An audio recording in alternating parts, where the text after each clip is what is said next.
जय श्री गणेश मित्रों, कैसे हैं आप सब। आशा करती हूँ कि आप सब कुशलता से होंगे। आप सभी को गणेश चतुर्थी के पावन पर्व की हार्दिक मंगल कामनाएं। आप सभी के लिए लेकर आई हूँ गणेश चतुर्थी की एक पौराणिक कथा। तो सुनिएगा। एक समय की बात है कि भगवान विष्णु का विवाह लक्ष्मी जी के साथ निश्चित हो गया और विवाह की तैयारियां भी होने लगी। सभी देवताओं को निमंत्रण भेजे गए, परंतु गणेश जी को तो निमंत्रण दिया ही नहीं गया।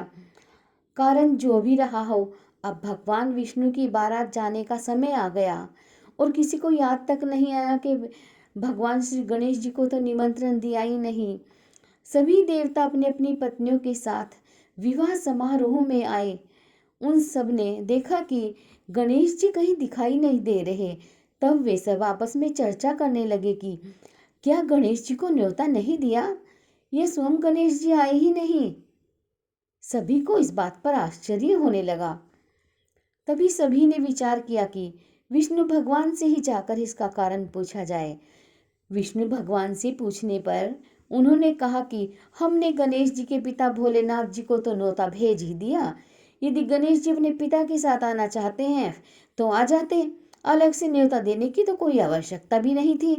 दूसरी बात यह है कि उनको 1.25 मन मूंग, 1.25 मन चावल, 1.25 मन घी और 1.25 मन लड्डू का भोजन दिन भर में चाहिए।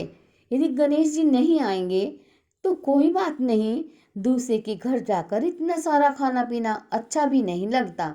इतनी वार्ता कर ही रहे थे कि किसी एक ने सुझाव दिया कि यदि गणेश जी भी आ जाएं तो उनको द्वारपाल बनाकर बैठा देंगे कि आप घर की याद रखना, आप तो चूहे पर बैठकर धीरे धीरे चलोगे तो बारात से बहुत पीछे रह जाओगे। यह सुझाव सबको पसंद आ गया तो विष्णु भगवान जी ने भी अपनी सहमति दे दी। होना क्या था, इतने में गणेश जी वहां आ पहुंचे। उन्हें समझा बुझाकर घर की रखवाली करने बैठा दिया। बारात चल दी। तब गणेश जी ने देखा कि तब नारद जी ने देखा कि गणेश जी तो दरवाजे पर ही बैठे हुए हैं। तो वे गणेश जी के पास गए और रुकने का कारण पूछा।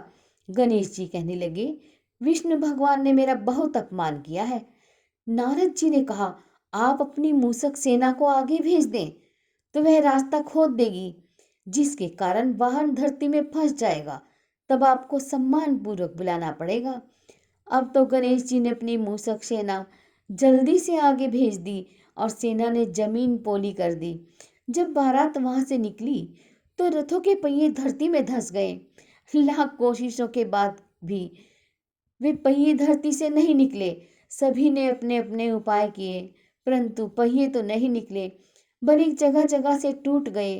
किसी की समझ में नहीं आ रहा था कि अब क्या किया जाए। तो तब नारद जी ने कहा, आप लोगों ने गणेश जी का अपमान करके अच्छा नहीं किया। यदि आप श्री गणेश जी को मना कर ले आए तो आपका कार्य सिद्ध हो सकता है और यह जो संकट आया है, यह संकट भी टल सकता है। शंकर भगवान ने अपने दूत नंदी को भेजा और वे गणेश जी को लेकर आ गए। गणेश जी का आदर पूर्वक सम्मान किया गया। तब कहीं रथ के पहिए निकले। अब रथ के पहिए निकल तो गए, परंतु वे टूट फूट गए थे, तो उन्हें सुधारे कौन।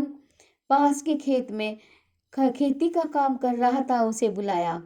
खाती अपना कार्य करने के पहले ओम श्री गणेशाय नमः कहकर श्री गणेश जी की वंदना मन ही मन करने लगा।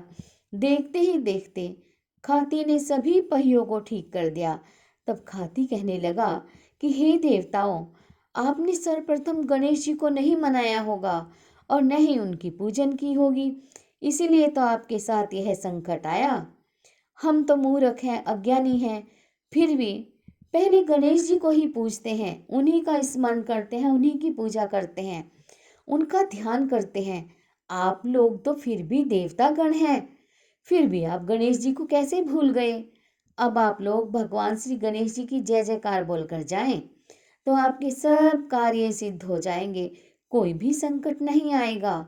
ऐसा कहते हुए बारात वहां से चल दी और विष्णु भगवान का लक्ष्मी जी के साथ विवाह संपन्न करा के सभी सकुशल घर लौट आए। गणेश महाराज जी की कृपा से विष्णु भगवान के सारे कार्य सिद्ध हो गए।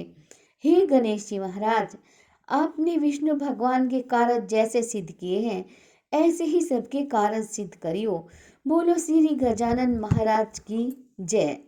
तो ये थी श्री गणेश चतुर्थी की कथा।